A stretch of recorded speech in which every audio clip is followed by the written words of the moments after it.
Bismillahirrahmanirrahim. In the name of Allah, the most gracious, the most merciful. Respectable teachers, today our topic is the difference among present participle, gerund, and infinitive.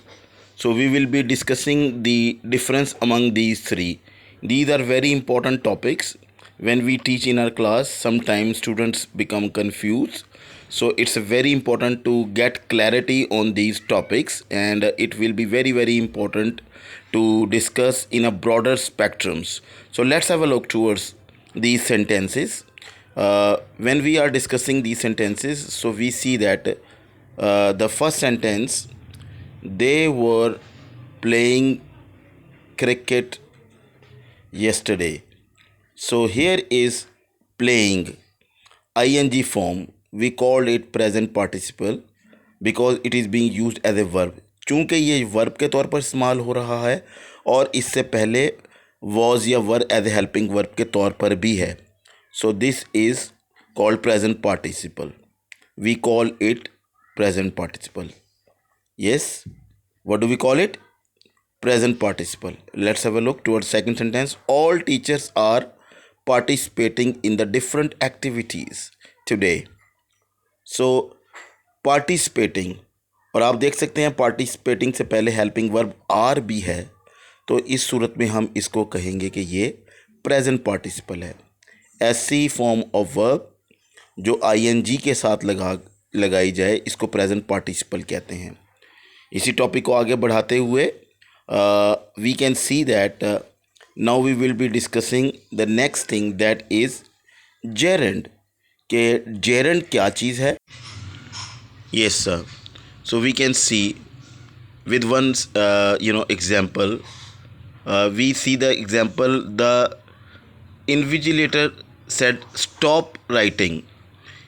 Invigilator set stop writing. अब आप देख सकते हैं कि stop के बाद writing है, यानी कि वर्ब से नाउन का काम लिया गया है. राइटिंग बतौर वर्ब नहीं बल्कि बतौर नाउन काम कर रहा है. So this is called gerund. और इससे पहले हेल्पिंग वर्ब भी मौजूद नहीं है. अगर हेल्पिंग वर्ब मौजूद नहीं है इट मीन्स ये जेरंड है. और अगर helping verb is am are होता तो फिर उसके बाद आने वाली ing वाली फॉर्म वो प्रेजेंट पार्टिसिपल कहलाती है. So we have seen the difference between gerund and present participle. हमने देखा कि अगर प्रेजेंट पार्टिसिपल उस सूरत में होगा अगर हेल्पिंग वर्ब का इस्तेमाल किया जाए और उसके बाद ing वाली फॉर्म आए, यानी कि प्रेजेंट पार्टिसिपल आए. So it will be called present participle. So let's see ahead with one more example. We can see, yes, the quit smoking. The word is quit smoking because it is injurious to health. Quit smoking. Quit के बाद smoking का word use किया गया है.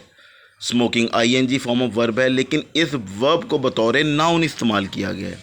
और इससे पहले आप देख सकते हैं कि कोई is am are was were यानी हेल्पिंग वर्ब नहीं है, लिहाजा इसको हम जेरंड कहेंगे. So we can see that now we are moving our topic. The next is infinitive. We have talked present participle, we have talked gerund, and now we will be talking infinitive. Let's see. Yes sir.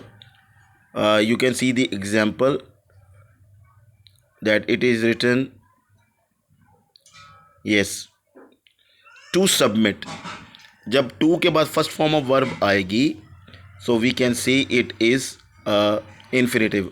All candidates are requested to submit their assignments. सो हमने देखा to submit जो है वो एक infinitive है. इसी तरह next example में the delegation met with prime minister to discuss the problems of their constituencies. To discuss, to के बाद फर्स्ट फॉर्म ऑफ वर्ब आई, लिहाजा ये इन्फिनिटिव है.